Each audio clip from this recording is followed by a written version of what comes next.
все женщины женский род. Кто решил, что именно литературный язык, он правильный? Триггерит вот этот вопрос, когда говорят правильно, неправильно. Как появляются диалекты? Из-за неграмотности. А насплетничать у вас не получится. А чем вам патимат не нравится? Насколько отличается цорский диалект от литературного? Мы вас прекрасно понимаем. Стол. Как будет на аварском? Всем привет!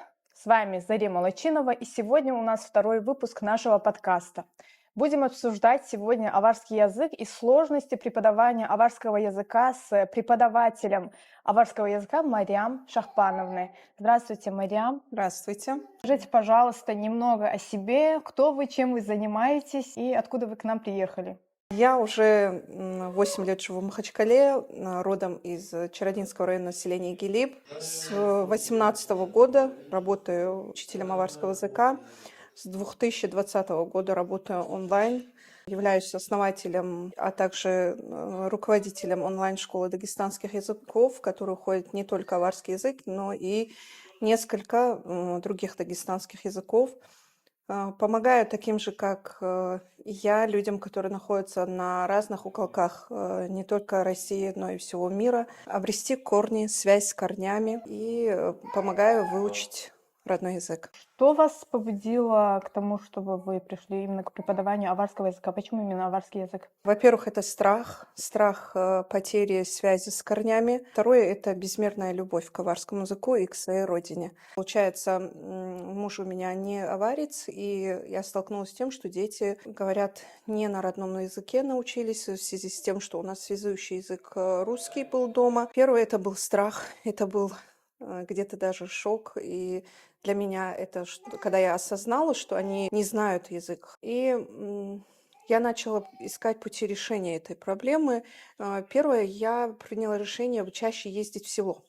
Как мне казалось, что там сохранился родной язык, и с помощью родственников, с помощью односельчан, с помощью детей, которые проживают в селе, я справлюсь с этой задачей, но как оказалось, в селе тоже начали говорить на русском языке, и на улицах очень часто слышится русская именно речь, поэтому этот первый мой шаг был нерезультативным, можно сказать. Потом я начала искать курсы, как оказалось, таких курсов не было для тех, кто изучает язык с нуля. Вообще, как оказалось, нет ничего. И начала искать пути решения этой проблемы. И в 2020 году в результате большой работы мы все-таки открыли вот эту онлайн-школу. Нет, сначала она была обычная офлайн-школа, где мы набирали группы и помогали тем, кто не знает родной язык, выучить его с нуля. Но потом, как пандемия началась, и мы шагнули в интернет, онлайн-пространство с помощью этого мы получили возможность помогать уже таким же, как в начале пути, как я сама была вдали от родины. Вдали от родины как-то вот эта проблема сохранения языка и всего остального, она как-то острее чувствуется. И вот им как раз-таки получила возможность помогать, и как раз-таки в этот период у меня было очень много желающих изучить язык именно из-за границы. Постсоветские республики. И вот так потихонечку это стало делом моей жизни. Вот попытка сохранить в своей семье получилось так, что я уже методом проб и ошибок уже пришла к тому, что сейчас я могу первые 5 минут разговора с человеком определить уровень знания языка и в дальнейшем уже подбирать методику и уже работать с тем, что имеется. А что самое сложное у вас в преподавательской деятельности? Для меня, как для учителя, самое сложное – это отсутствие материала и отсутствие наглядных пособий. Вот это самое сложное. И второе могу назвать, вот когда дети приходят, не все осознают, для чего это им нужно. И вот это тоже очень сложно, когда ребенок не понимает, для чего, зачем ему этот язык изучать. И сложно бывает осознать, что вот если ребенок не понимает, и у тебя что-то не получается, и ты понимаешь, что результата нет. Вот это сложно. И я люблю, когда есть результат, и это меня вдохновляет и дает силы идти дальше. Но вот когда вот такие моменты бывают, вот это очень сложно. Да, понимаю, именно с детьми особенно сложно. У меня Да. мои дети тоже не понимают уже, почему они должны учить аварский язык. Почему мы не можем все говорить на одном русском языке. Я недавно тоже девочка такое выдала. Она говорит, зачем мне учить еще и аварский, если я везде говорю на русском? И приходится постоянно ей объяснять, делать вид, что я ее не понимаю на русском, Мгм. и что ее перевести на аварский Ну, язык. это правильный подход. Да. Сказали, что самое сложное — это нехватка материала, Мгм. пособий именно учебных, да, которым можно было бы начать обучать, особенно детей. До начала нашего подкаста вы мне подарили книгу «Аварский язык», и хотелось бы, чтобы вы немного рассказали об этой книге. Помимо той книги, которую я сегодня подарила тебе, это Алипа Тупхат-Зургаловой, есть еще одна книга, но это единственное, что есть, если можно так сказать, и то вот недавно только появилось. Вот про Липа хочу сказать отдельно. Это уникальное учебное пособие, которое помогает изучать не только язык, но и культуру, аварскую культуру, это традиции, обычаи, историю. С помощью этой книги можно обогатить свой словарный запас. Поэтому я очень люблю и безмерно благодарна Тупхат Зургаловой за этот учебник. И постаралась, сделала максимально все, что зависящее от меня, чтобы эту книгу приобрел каждый человек, кто хочет его приобрести. То есть я и за границу отправляла, и здесь своим ученикам рекомендую постоянно, и они приобретают, читают. Чем эта книга еще мне нравится, там каждая страница посвящена отдельной букве. И стихотворения, которые там даются, они начинаются каждая строчка вот с той буквы, которую мы изучаем. И когда ты повторяешь многократно читаешь, и как скороговорки почитаешь это очень хорошо помогает для запуска речи. И для обогащения словарного запаса тоже очень помогает. Можно сказать, это единственная книга, и в электронном формате его нет. И так как я работаю именно онлайн, в электронном формате нет, и где бы мои ученики не находились, им приходится обращаться, как-то приобретать эту книгу, и большой дефицит. Эта книга сейчас вы его фактически не приобретете нигде. Новый тираж вышел, и буду надеяться, что в скором времени они будут в книжных магазинах Дагестана. Очень на это надеюсь, потому что это очень большая поддержка и помощь для меня. Зайдите в любой книжный магазин, хоть в Махачкале, хоть в любом городе Дагестана зайдите. Это многонациональная и многонациональная республика, в котором столько языков. Нету даже полочки, посвященной национальным языкам. Если есть там одна полочка маленькая, и там всего 2-3 книги. Это большое упущение, и наглядных пособий вообще нет, можно сказать. Это алфавит, будь то карточки, будь то сказочки для самых маленьких. Нету этого материала вообще. Я буду надеяться, что мои коллеги и люди, которые обладают знаниями, будут работать в этой сфере, и в скором времени у нас у учителей появится много материала. Да, к сожалению, вот как вы отметили, нет книжных полок. Я тут сама тоже заметила. И думаю, что с такими маленькими шажками мы как бы добьемся того, чтобы во всех книжных магазинах, библиотеках была хоть какая-то маленькая полочка, посвященная родным языкам. Скажите, пожалуйста, какой у вас в основном контингент и что их подталкивает на то, чтобы учить родной язык? Потому что вот долго люди не учили, и бац, они теперь захотели выучить родной язык. Занимаясь этим делом не первый год, у меня в копилке очень много интересных, очень много трогательных историй, связанных с этим, как люди приходят к осознанию того, что надо изучать родной язык.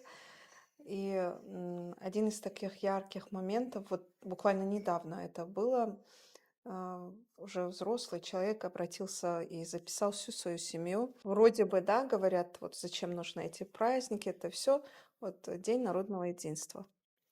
Человек живет за пределами Дагестана, и там его дочка представляла аварцев.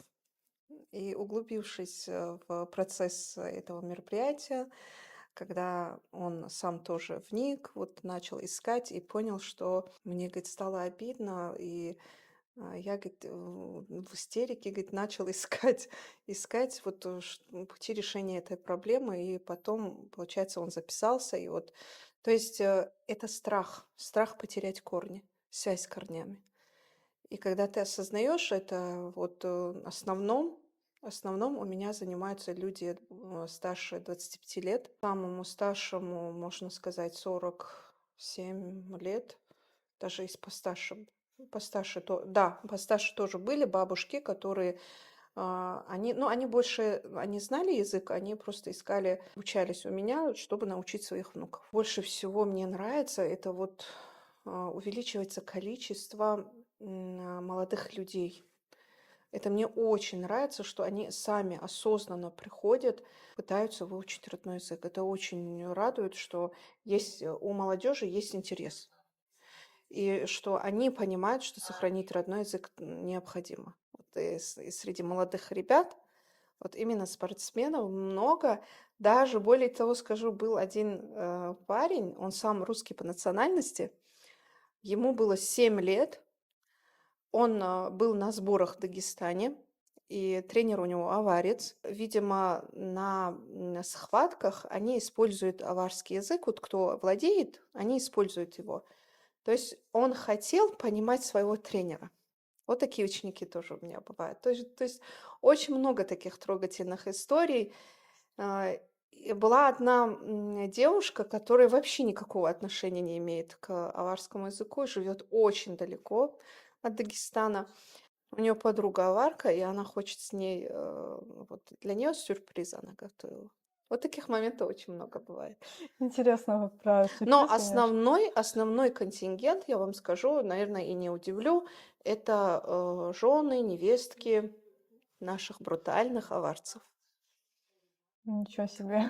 Да. И мне кажется, я бы учила его, но на бытовом уровне, не так, чтобы Мгм. я пошла на курсы какие-то. Они реально молодцы. Да. Их, может, заставили?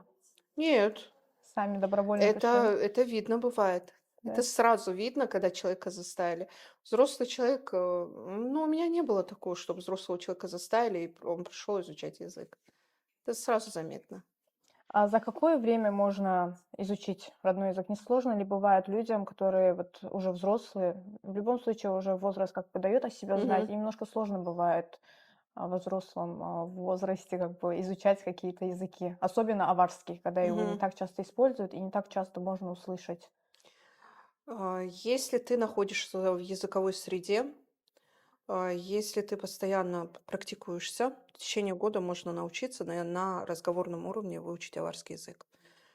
Научиться читать и писать на аварском языке проще всего. Проще всего это можно сделать буквально за несколько занятий. К концу пятого урока мои ученики уже читают и пишут на аварском языке. То есть это, ну, это, конечно, зависит от уровня восприятия, от уровня усидчивости человека. У каждого же свой уровень восприятия тоже. От этого тоже очень много чего зависит.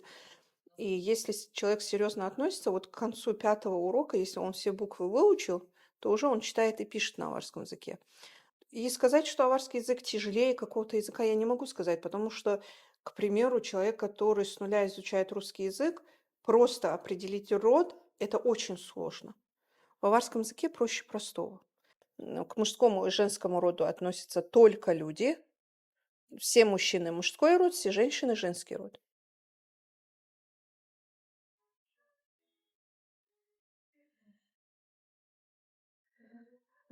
Определить род в аварском языке очень легко, потому что к мужскому роду относятся только люди мужского пола, а к женскому роду относятся только люди женского пола. А все остальное — это средний род.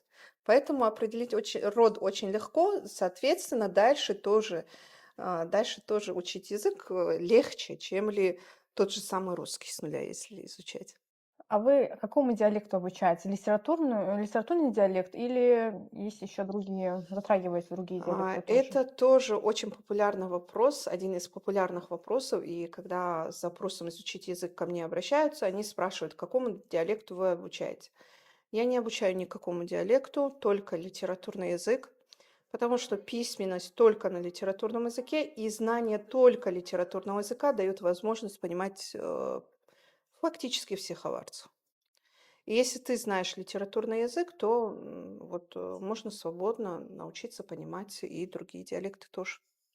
Тогда можно, исходя из этого, сделать вывод, что люди, которые делают закатальцам замечания, что это у вас не аварский, они сами не знают литературного языка, получается. Потому что мы-то, зная литературный язык, мы понимаем как бы литературный аварский и понимаем других аварцев. Но нас Мгм. мало кто понимает. Эта проблема связана с тем, что у нас же получается два наречия, северное и южное. Северное наречие, они не понимают южных, потому что у них более литературный язык. А мы, в силу того, что мы знаем, у нас есть свои диалекты и знаем литературный язык, то есть у нас понимание более обширное, чем у северного наречия. Им сложно понимать, они не понимают, потому что другого у них нет. А у тех же хунзахсов, получается, он самый близкий диалект литературному. И им сложно понимать южные диалекты, потому что другого нет. А у нас за счет того, что у нас есть свой диалект, поэтому мы понимаем фактически все диалекты. Ну, кроме андийцев, наверное. У меня, к сожалению, у меня не было практики послушать, поговорить именно на их языке. К сожалению, у меня такой практики не было, именно этот диалект послушать. Но цумадинский, например, если медленно говорить, я могу общий смысл уловить. Ну, то есть смысловой перевод я могу сделать. А так, есть, конечно, которые вообще отличаются, тоже к аварскому относят. Это орчинский язык, это уникальный язык, которого нет аналогов вообще в мире, и на нем говорят только несколько селений Чародинского района. Их мы не понимаем, потому что абсолютно другой язык. Но они в школе изучают тот же литературный язык, и лучше, чем мы с вами, говорят на литературном языке, очень красиво, очень грамотно говорят на литературном языке. Ну, Ну, можно получается, сказать, преимущество, да, в наших руках преимущество, вот, потому я что тоже у нас хотела. есть свой диалект, и мы понимаем литературный. Да. Так что не нужно тут нам делать замечания. Мы, не буду говорить превосходим, но преимущество все-таки есть. Ну, А, это, знаете, контингент людей, которые говорят об этом, я считаю, люди, не хотящие изучать свою историю и не хотят принимать, что аварский язык, он на самом деле очень разнообразен и очень богат за счет этих же самых диалектов тоже. И надо это принять, что аварских диалектов много, есть свои наречия, более того, в каждом селе есть свой говор. К нашему сельсовету, к примеру, относится 8 сел. И у нас в селе, например, говорят даба. Даба говорят там. там. Соседнее село, они говорят лаба. То есть это два села, которые буквально шаговой доступности друг от друга. То есть вещи, которые мы по-другому говорим. Но при этом ущемлять, говорить, что какой-то язык неправильный, тот правильный, это неправильно, я считаю, это из-за неграмотности человека. Надо принять тот факт, что у нас есть диалекты. И я, например, прежде всего, я не претендую на право, называть себя носителем литературного языка полноценно, потому что у меня все-таки есть свой диалект. Я с детства, более того, до 18 лет я на других языках вообще не говорила, кроме как на аварском. И даже литературный язык, я его слышала только, получается, на уроках родного языка и читала на литературном, и все. Мне литературный, он сложно дается. Но преподавать, конечно, преподавать очень много я работаю над этим, и, к счастью, можно сказать, у меня был просто замечательный учитель родного языка. Он был выходцем из моего родного села, но при этом он не говорил на нашем диалекте, он говорил на литературном языке. И поэтому у него даже была кличка Бук-Ана Бук-Инчо. У нас в селе не говорят Бук-Ана, у нас говорят Ба. Бук-Инчо тоже не говорят, Бочу говорят у нас. И ему дали такую кличку Бук-Ана Бук-Инчо, потому что он говорил чисто на литературном, очень красиво говорил, и был большой патриот литературного языка. И он от нас требовал. Он говорил Курамагомедова, Цали, он все время говорил, учись, учись, у тебя получится. Вот эти знания, конечно, они фундаментальные, то, что ты в школе получила. И дальше тоже, я скажу, это мое второе образование, которое я получила лишь в 18 году. Больше 5 лет я себя не называла учителем аварского языка. То есть спокойно назвать себя учителем аварского языка я не могла, потому что у меня, во-первых, опыта не было работы такого. И пока я училась, пока я набиралась опыта. И сейчас я больше специализируюсь именно на тех людях, кто изучает язык с нуля. И это только литературный язык. Поэтому я провожу огромную работу, прежде всего, над собой. И для меня это большие усилия выучить литературный язык, работать именно в этой сфере. Стараюсь помогать и стараюсь делать все. Вот то, что я узнала, я стараюсь этим делиться. Как получается, как я умею, и стараюсь быть полезной.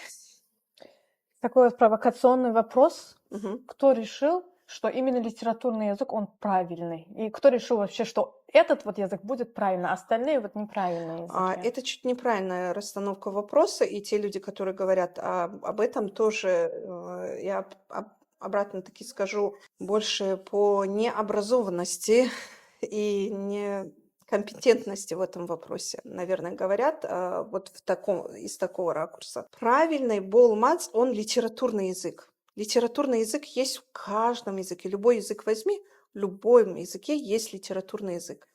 И этот литературный язык, на котором мы читаем, на котором мы пишем, этот язык для нас, он связующий язык. История этого языка начинается чуть ли не с 17 века, потому что первые записи на литературном языке на аджаме – это 17 век, если я не ошибаюсь. Выходцы, вот сами те люди, которые писали, они были хунзахсами, но писали на литературном языке. Аджами — это арабский алфавит? Это или- арабским алфавитом, когда пишут на аварском языке. И получается, вплоть до 20-х годов у нас был аджам, и первая, получается, письменность у нас на вот современном алфавите это после 30-х годов. Приблизительно вот 20-30-е годы можно считать годом рождения современного алфавита. И литературный язык, он триггерит вот этот вопрос, когда говорят правильно, неправильно. Меня тоже. Литературный язык, он на то и литературный, там вопросов нет, что это, естественно, он правильный, он должен быть литературный. Литературный язык, он вот такой, Вот какой кто есть. первый успел записать, тот и становится, да, литературным, получается? из Нет, всех диалектов. нет. Я скажу, чуть-чуть все-таки в историю углублюсь. Хотя я не люблю это делать, потому что есть люди, которые компетентны в этом вопросе. И, к счастью, у нас есть еще современники, которые очень хорошо изучили этот вопрос и знают этот вопрос. В истории Болмаца там два варианта. Это первый вариант в годы Кавказской войны, когда была необходимость говорить на одном языке, то есть войска Шамиля должны были между собой разговаривать. Чтобы им было легче, они выбрали вот этот литературный язык. Литературный язык, получается, он ближе к северному хунзарскому наречию. Ну, северному наречию близок он. И его взяли как основу, но он чист тем, что он литературный язык. Он не просто же его называют литературным языком. На литературном языке несколько сел говорят чисто на литературном. А так назвать целые районы и сказать, что они на литературном языке говорят, нет. А Все равно у них присутствуют говоры свои. Как появляются диалекты, по-вашему? В зависимости от того, где человек проживает, это территориально, мне кажется, особенности. Наверное, диалекты появляются так, просто я наблюдал. И где-то я понимаю, что, наверное, это исходит от того, что какой-то из предков, условно, даже вот как вы пример привели, таба и лаба, да? Он вместо слова «д» употребил слово «д». «Ел», и так и наоборот. И это уже остается там же. То есть, он в рамках своей семьи, тогда же не было столько людей. Ну да. В рамках своих родственников он сказал «лаба», и вот так вот пошло, поехало. Потому что он не умел говорить «д», да? Да, и плюс еще эффект слова. Из-за неграмотности. Вот Мне это сохранилось. родился еще один вопрос. В аварском языке вместо «ф» говорят «п». Мгм.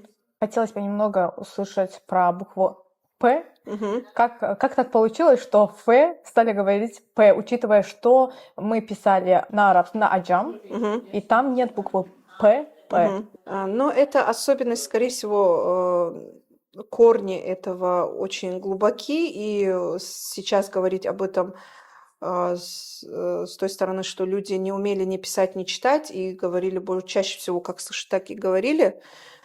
Как слышали люди, так и говорили. Вот это так и сохранилось. До нас это дошло уже как часть нашего литературного языка.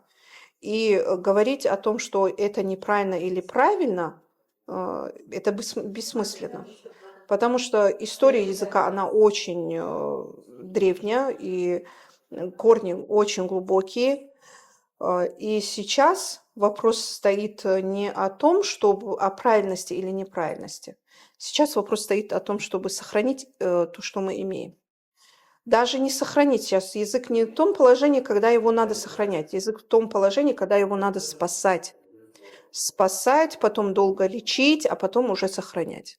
Вот, поэтому в этом вопросе я не так компетентна и сказать, что прямо строго, как это произошло, тоже я не могу взять на себя эту ответственность.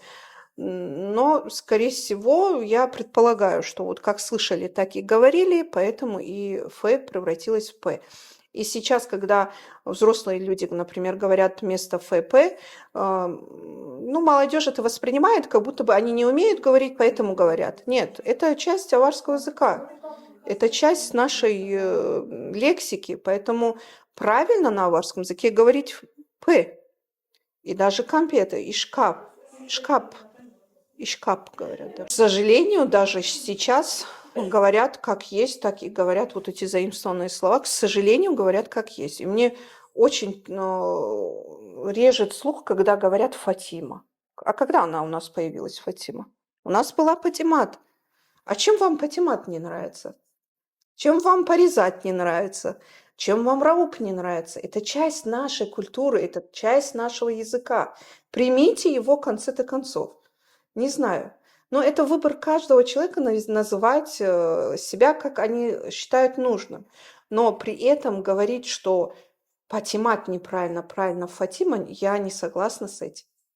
Я корни с этим не согласна.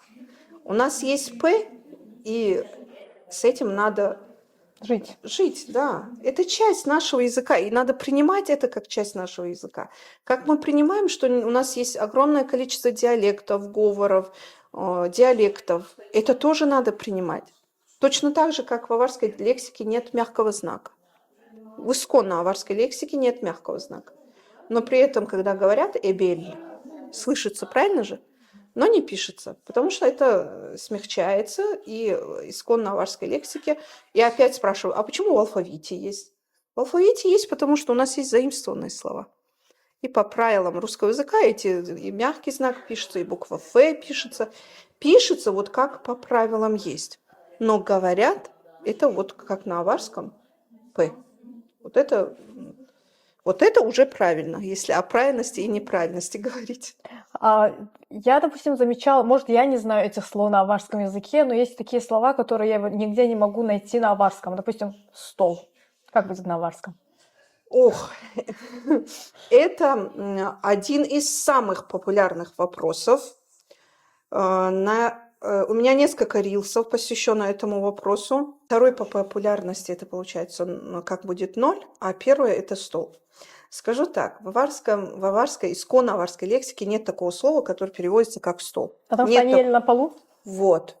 Есть слово сурпа. Сурпа – это скатерть. Супра у нас говорят. Да. Это скатерть. Вы, наверное, замечали, что во многих саклях, дагестанских саклях, половина комнаты, где есть печка, где есть камин, занимает тахта. Она или встроенная, или как мебель. И эта тахта, она выполняла функцию, что прямо на полу не есть, накрывали вот этой сурпой и ели на полу. Поэтому у нас нет ведро, слова нет, кружка нет. У нас много слов нет у нас, поэтому... Значит, я Надо жить с все-таки этим. интуитивно я сказала в тот день, какое-то слово не могли мы сказать на аварском, то есть мы не знали, как это будет на аварском, я уже не помню, что это за слово, я просто сказала, может, потому что мы не ели раньше вот это вот, и получается со столом то же самое, да? Да-да-да. До начала подкаста вы сказали, что к вам приходят даже цорцы Да. на обучение, да? Да-да-да. Скажите, пожалуйста, как успехи у моих там земляков? Меня очень радует. Вот несколько лет назад я подписалась в Инстаграме на группу Запрещенная сеть? Абахчори. У них был конкурс среди детей на аварском языке. Я очень хотела, ну, даже не на камеру будет сказано, я подготовила для них подарок. Я договорилась с этим человеком, организатором, отправить вот эти книги, в том числе там еще несколько книг для победителей. Но почему-то это так проблема, оказывается, туда перевозить эти книги. Да, Ни да. один таксист не согласился. И сейчас я нашла выход, но это тоже благодаря. Кстати, вот моя работа мне очень много дверей открывает, и, к счастью, у меня Связи. это тоже появилось, и, к счастью, скоро я надеюсь, что у меня получится этот подарок, чтобы дошел до адресата. Мы много говорили об этой книге, теперь хотелось бы показать нашим зрителям. И хочу, чтобы вы рассказали, ну, вы уже рассказали про нее, и хочу узнать, вы именно по этой книге ведете уроки или есть еще какие-то другие? Первое время, когда мы разрабатывали методику, да, брали из этого материала, еще есть Бичедовый разговорник, аварско-русский разговорник, и эту книгу мы очень активно использовали. И сейчас тоже, вот мы начинаем изучать язык, и с пятого урока мы начинаем урок с этой книги, получается. Вот я читаю на уроке, к примеру, буква А. Я вот прочитала, перевела и сдаю как домашнее задание. 10 раз прочитать вот это стихотворение. И следующий урок тоже мы начинаем. Я сначала проверяю чтение и перехожу уже дальше к новой букве. Трепетно автор отнесся к созданию, к сбору материала для этой книги. Здесь нет случайного узора даже, который не относится к аварцам. Здесь утварь, потом узоры, национальная одежда, все то, что относится к аварцам. И когда я спросила, здесь сзади дается словарь, я когда спросила у автора, а почему нет перевода, она мне говорит, это для связи старшего поколения с подрастающим. К примеру, вот ты же самостоятельно не можешь заниматься с ним, тебе нужно обратиться к старшему. То есть старший помогает младшему, связь. То есть это связь поколений.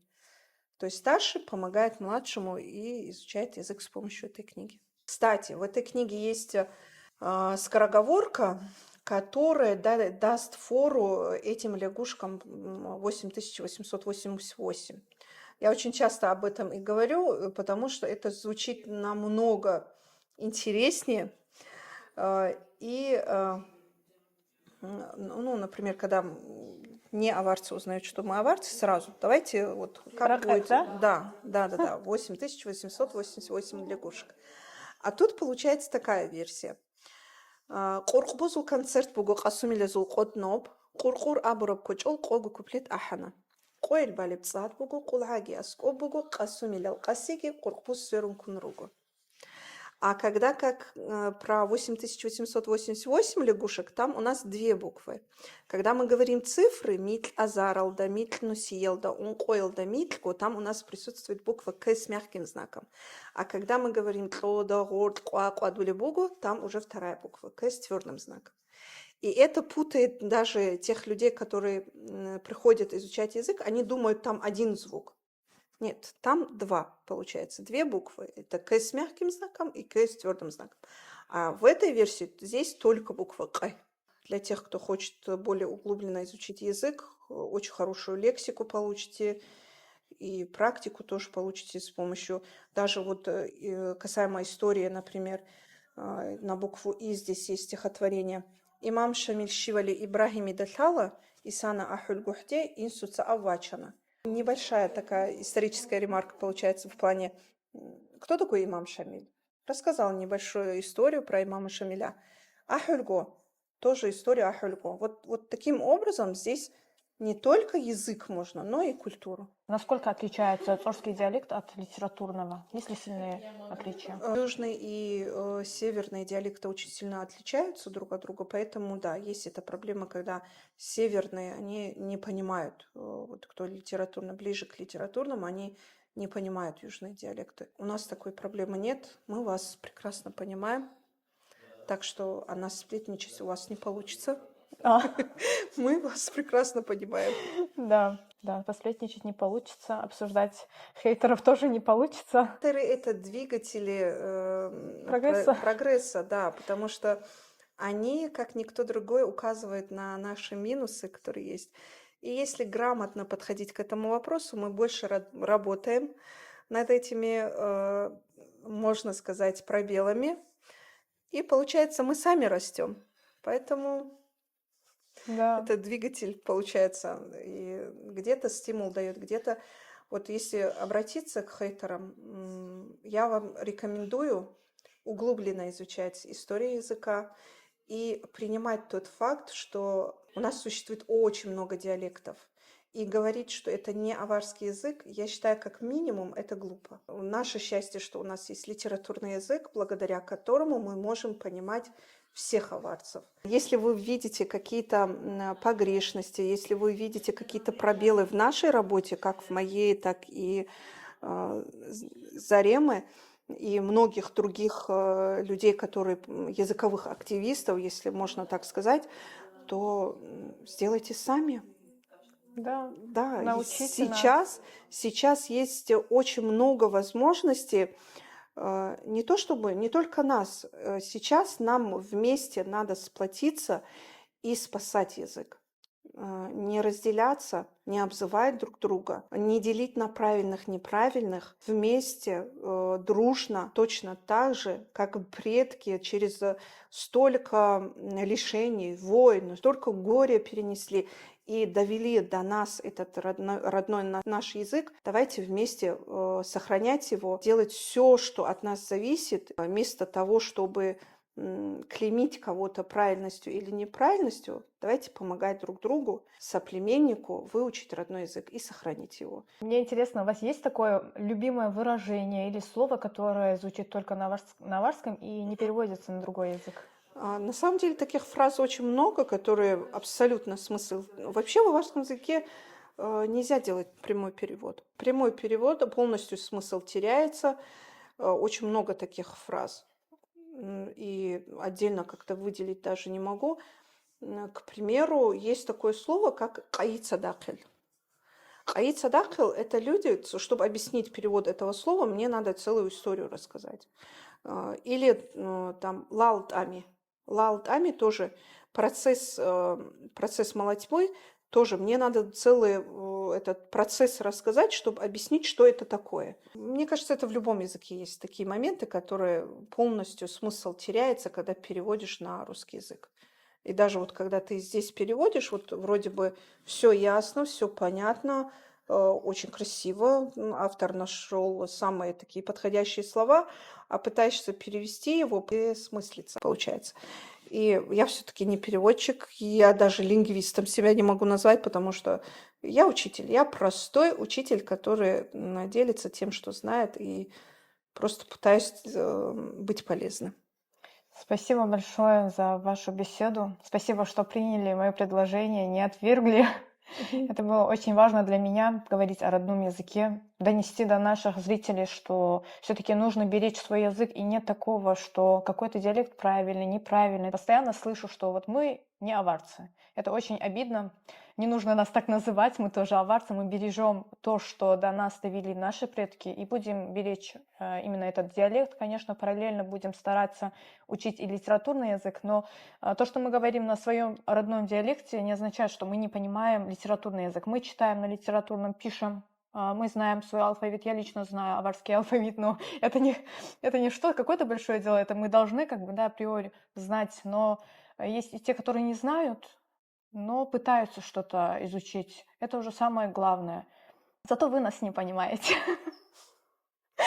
Да, И в начале своего пути я тоже так говорила. А вы попробуйте на нашем языке поговорить. Давайте я буду на своем разговаривать. Ну, это, я же говорю, это опять-таки о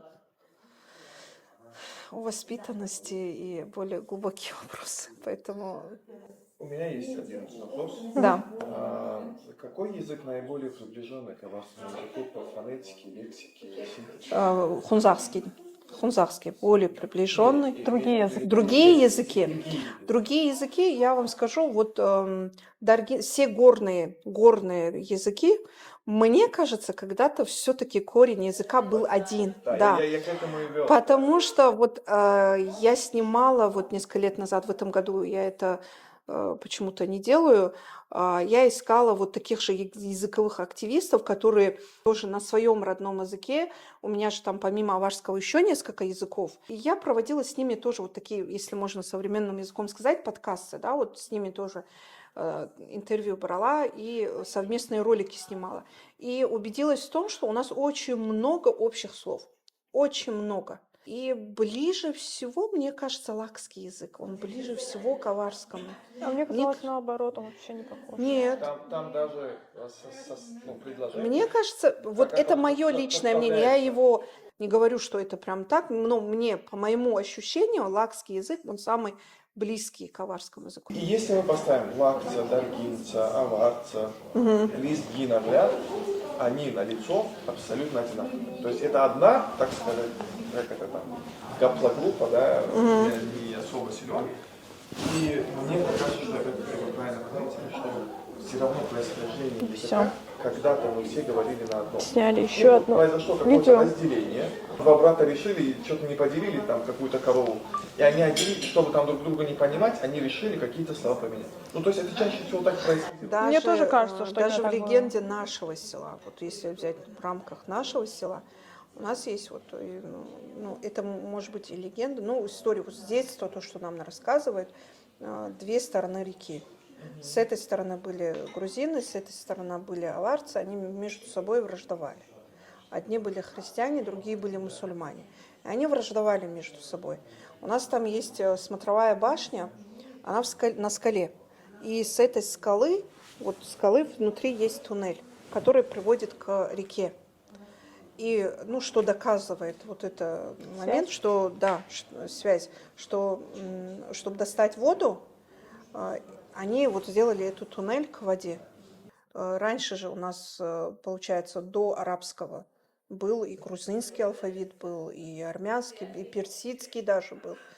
И каждый из этих исторических моментов это наложило свой отпечаток и на язык тоже. Это естественно, мне кажется. Язык движется, и как сейчас обогащается язык с помощью вот того же русского, ну, точно так же и в те времена. Ну, то же самое, что и был царский русский язык, там с этими, я Ну не да. знаю, как они называются, эти... Старославянский.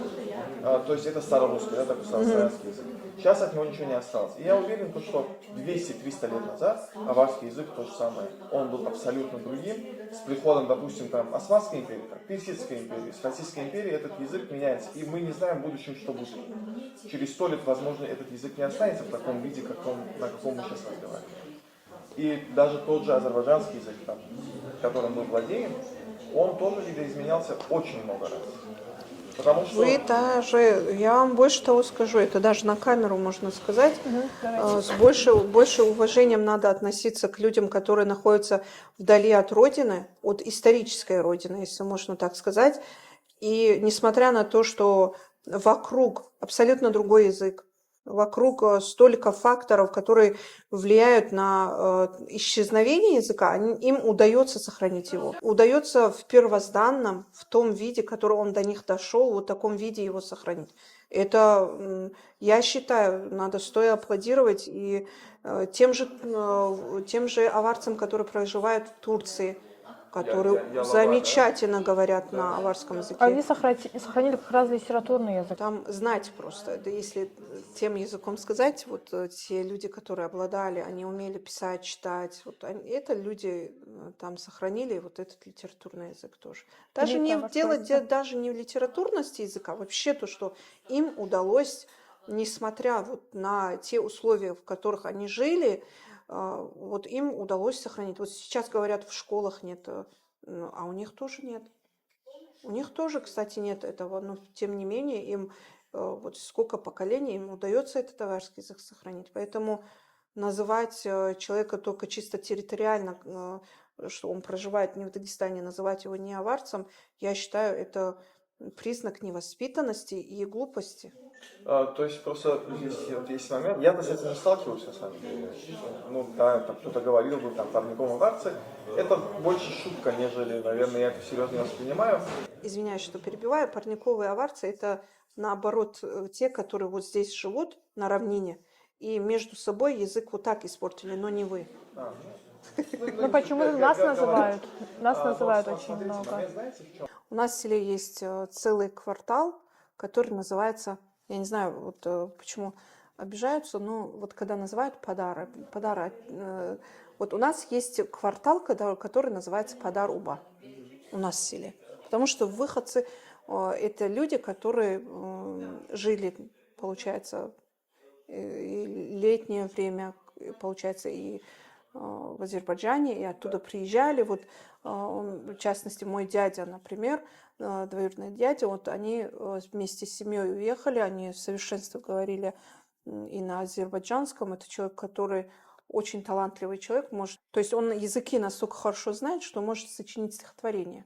Тяжелые времена, это через горы направлялись и жили. Даже во многих стихотворениях поэтов это встречается.